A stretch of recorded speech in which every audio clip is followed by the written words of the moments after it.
Right. So what do you think it was that growing up led you both to lead intellectual careers in writing, and was there anything at home? What do you think it was that made you two go into that kind of career field? I think it extends to my other brother as well, and maybe my sister too. She's a bilingual teacher. She teaches pre-K. So I think for all of us, reaching out to other people, sharing, what knowledge we have has been important to us, especially with young people. And I think it has to come from our parents. My mother was a librarian, and so books were really, really important to her.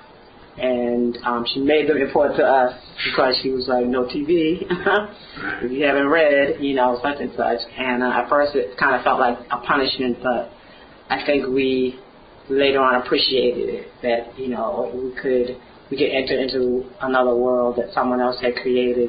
And I think all of us in our way wanted to kind of recreate that.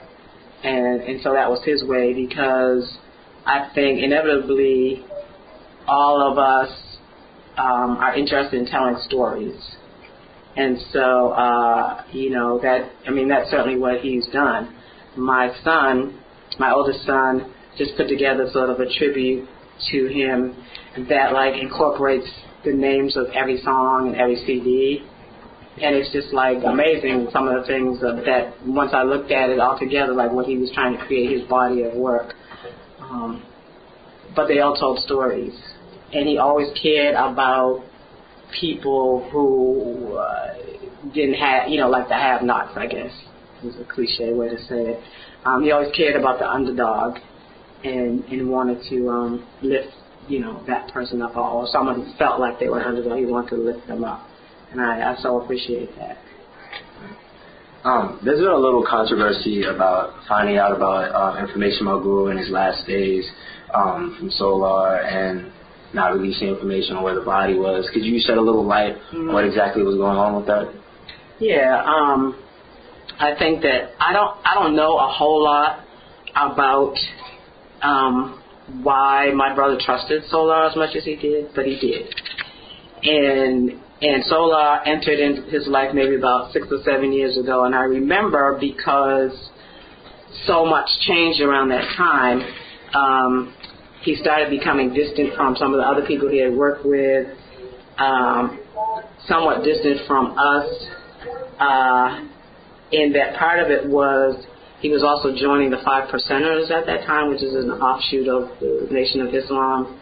And so I don't know how much of it was that or Solar's influence in terms of being the one to get him initiated into that, organization. It seemed almost like it was like a fraternity kind of thing where there were these steps he had to go through to be fully accepted into that.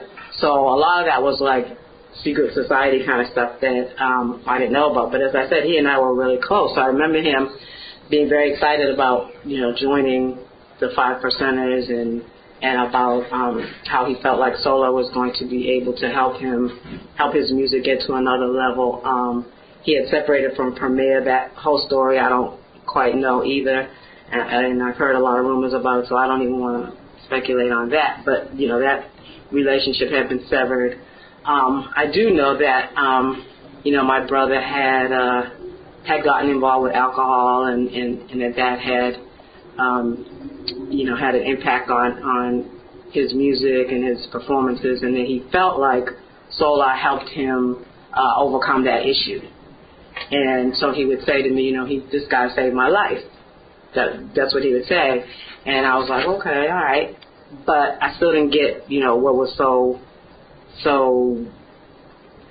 earth-shattering, I guess, about, him and about, how much of a hold he seemed to have on his career and choices he made. And so, there was a little bit of a separation because I would say, well, why are you not going to do this, with the family? And he was like, well, I got to do my music and da-da-da. And his music was always important to him, but it seemed like when Solar came onto the picture, it became more important than anything, which it wasn't always. So I don't totally understand that even now, and you know, my family and I, we constantly speculate on that, but he certainly did trust him, and it was important for him, for us to reach out to Solar, so we tried to do that. And I think my father and my other brother, were more trusting of Solar than I was. I was just sort of like, I don't know about this dude. And I think Solar felt that from me, so he didn't really want anything to do with me. But he did contact, initially, he was in contact with my father and my brother. He did not tell us that Guru was ill. We found that out from somebody else who called my brother and said, you know, your brother's in the hospital, and we had no idea of that. We didn't know anything about the cancer. So that wasn't until probably late January, early February, maybe early February we found out. And then we made a decision that we were going to go and see him. And then the first thing that happened was that Solar said, well, your brother doesn't want you to see him in this state.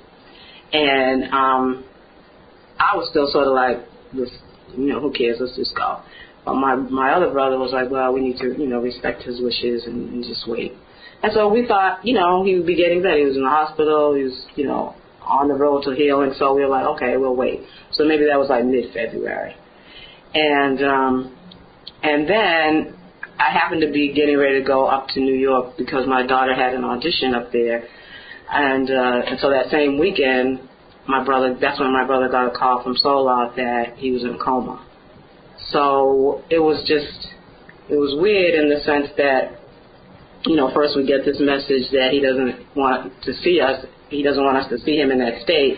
And the next call, I don't know, a few days later, is he's in a coma. So I don't know about that. I mean, that's just what happened. So then we immediately went, you know.